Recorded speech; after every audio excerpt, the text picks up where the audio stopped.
आपण बनवणार आहोत मटार बटाट्याची रस्सा भाजी। त्याच्यासाठी मी ते गॅसवर पॅन ठेवलेला आहे। त्यात आपण खडे मसाले भाजून घेणार आहोत। तर 3 मी लाल मिरची घेतलेली आहे, 2 ते 3 दालचिनीचे तुकडे, 3 हिरव्या वेलच्या खोलून घेतलेल्या आहेत, 1 काळी वेलची, 1 स्टारफूल, थोडासा जावित्री व्यवस्थित भाजून घ्यायचं आहे।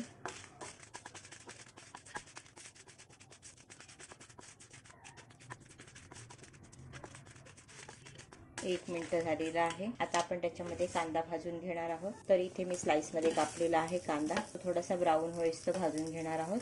5 ते 7 मिनिटं झालेली आहेत। कांदा छान मऊ झालेला आहे। त्याच्यामध्ये टाकते मी ओले कच्चे काजू। ओले काजू जे आहेत माझ्याकडे ते मी त्याच्यामध्ये टाकलेले आहेत। 7 ते 8 ओले काजू टाकलेले आहेत। तुमच्याकडे ओले नसतील तर तुम्ही सुके काजू वापरले तरी सुद्धा चालतील, नसतील तर स्किप करू शकता।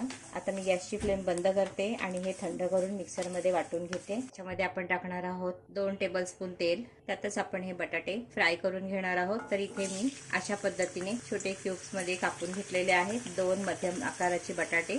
हे बटाटे आपण मध्यम आचेवरती थोडेसे ब्राऊन होईस्तोवर तळून घेणार आहोत। 4 ते 5 मिनिटं झालेली आहेत। बटाटे आपले तळून झालेले आहेत। मी गॅसची फ्लेम थोडीशी स्लो करते आणि बटाटे आपण काढून घेणार आहोत।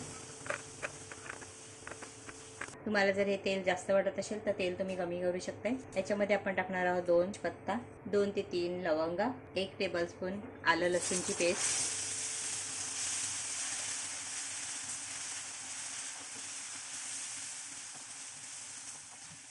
1 मिनिट झालेला आहे। आता आपण त्याच्यामध्ये टाकणार आहोत हे टोमॅटोची पेस्ट। इथे मी 2 टोमॅटो मिक्सरला लावून घेतलेले आहेत, ते त्याच्यामध्ये टाकणार आहोत। छान मिक्स करून घ्यायचं आहे।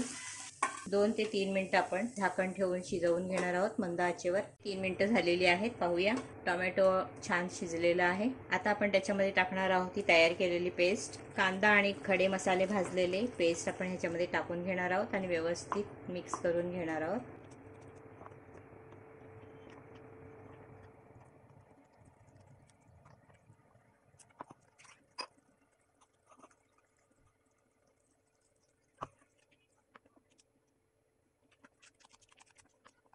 आता टोमॅटो आणि कांद्याची पेस्ट आपण व्यवस्थित शिजवून घेणार आहोत। त्याच्यामध्ये आपण टाकणार आहोत मसाला। आता टोमॅटो कांद्याची पेस्ट आपण चांगली व्यवस्थित भाजून घ्यायची आहे। मी गॅसची फ्लेम मोठी केलेली आहे। मोठ्या गॅसवरती व्यवस्थित भाजून घ्यायचं आहे।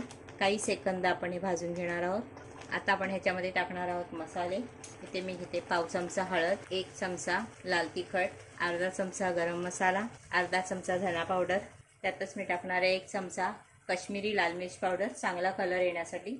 चांगले मिक्स करून घ्यायचे आहेत मसाले व्यवस्थित करून झाले की त्याच्यामध्ये मी इथे अर्धा कप पाणी घेतलेलं आहे मिक्सरच्या भांड्यामध्ये टाकून ते त्याच्यामध्ये टाकणार आहे। पुन्हा एकदा व्यवस्थित मिक्स करायचंय। त्याच्यामध्ये तुम्हाला जेवढं लागेल तेवढं तुम्ही पाणी वापरू शकताय। इथे आणखीन अर्धा ग्लास पाणी वापरते।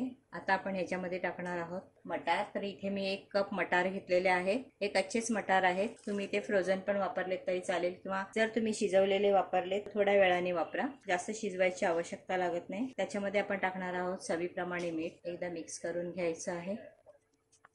आता हे आपण 4 ते 5 मिनिटं शिजवून घेणार आहोत। 5 मिनिटं झालेली आहेत। मटार आपली छान सॉफ्ट झालेली आहे, मस्त शिजलेली आहे। आता आपण त्याच्यामध्ये टाकणार आहोत ते फ्राय केलेले बटाटे आणि त्याच्यामध्ये टाकणार आहोत आपण ही अर्धा चमचा कसुरी मेथी पावडर। मी इथे पावडरच बनवून ठेवलेली आहे, ती पण त्याच्यामध्ये मिक्स करून घ्यायची आहे। या स्टेजला तुम्ही ह्याच्यामध्ये मीठ कमी जास्त आहे की नाही ते तुम्ही पाहू शकता। तुम्हाला ह्याच्यामध्ये हवा असेल तर फेटलेला दही 2 चमचे किंवा 2 चमचे मलाई सुद्धा वापरू शकते। आता हे आपण पुन्हा 3 ते 4 मिनिटं शिजवून घेणार आहोत, म्हणजे बटाटे आपले पूर्णपणे शिजतील। तुम्हाला हवा असेल तर ह्याच्यामध्ये अजून पाणी तुम्ही टाकू शकता। 4 ते 5 मिनिटं झालेली आहेत। आपण पाहूया, पहा मस्त तरी आलेली आहे। मटार बटाट्याची भाजी आपली बनवून तयार आहे। याच्यामध्ये मी ग्रेव्ही ठेवलेली आहे। जिरा राईस, टोमॅटो राईस किंवा रोटी, फुलका, नान बरोबर खाऊ शकताय। पण पाहूया, बटाटा व्यवस्थित शिजलेला आहे। आता मी गॅसची फ्लेम बंद करते, त्याच्यामध्ये कोथिंबीर टाकून घेते। अशा पद्धतीने आपली बटाटा आणि मटारची रस्सा भाजी बनवून तयार आहे। तर तुम्ही ही रेसिपी नक्की ट्राय करा। आवडल्यास लाईक करा, फ्रेंड्स फॅमिली बरोबर शेअर करा। नेहमीप्रमाणे कमेंट करायला विसरू नका। धन्यवाद।